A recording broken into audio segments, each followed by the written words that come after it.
తారీఖులో హవనం ఉంటుంది. అది చిన్న కార్యక్రమాలు ఉంటాయి. రేపు జరిగేటువంటిది యాగశాల కార్యక్రమంలో సాయంకాలానికి ఏమేమి చేయగలరు, ఏమేమి జరిపించాలి యాగశాల కార్యక్రమం 5 రోజులు 513 రోజులు 11లో 9 పూటలు హవనం జరుగుతుంది.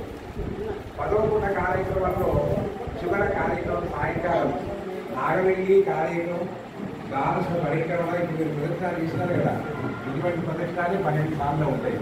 అంటే అప్పటికన్నా బాగా ఎక్సర్సైజ్ చేసి బాగా పెళ్ళిలాగా 12 ప్రదక్షిణాలు శక్తిని బాగా సంపాదించుకొని 12 ప్రదక్షిణాలు చేయాలి ఆ రోజున సాయంకాలం.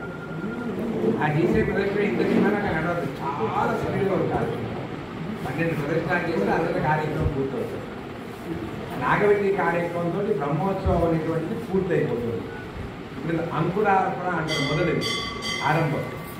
దీనికంటే మొదట మనం ప్రదక్షిణం చేసి వచ్చినాం. ఎస్టల వక్రాజ్యం పారశక్త్యా పరస్థితం విఘ్నం విఘ్నం విశ్వక్షేమం తమాస్తే శుక్లాం వరదం విష్ణుం శశివర్ణం చతుర్భుజం ప్రసన్నవదనం ధ్యాయే సర్వవిఘ్నోపశాంతే. వర్ణిత వీరు, వీరి పేరే విశ్వక్షేమ వారు.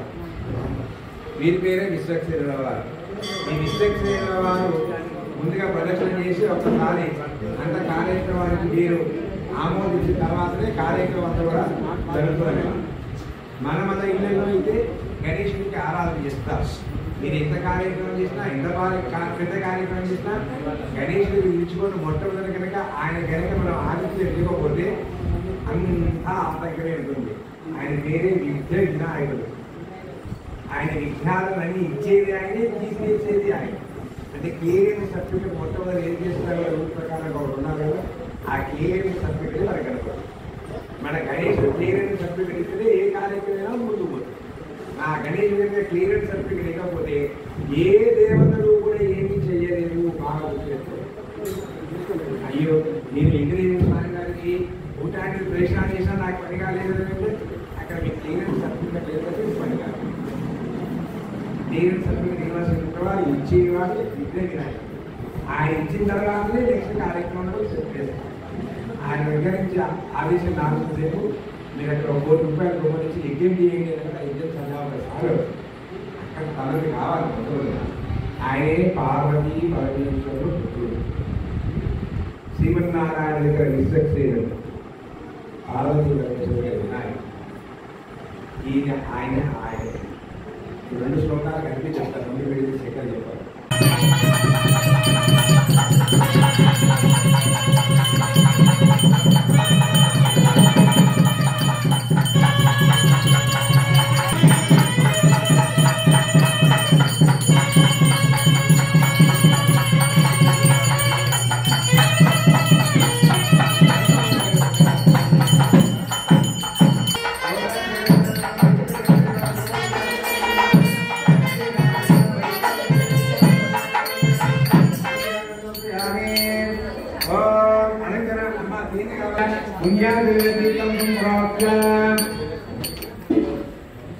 गण गोचर मामा या गोचर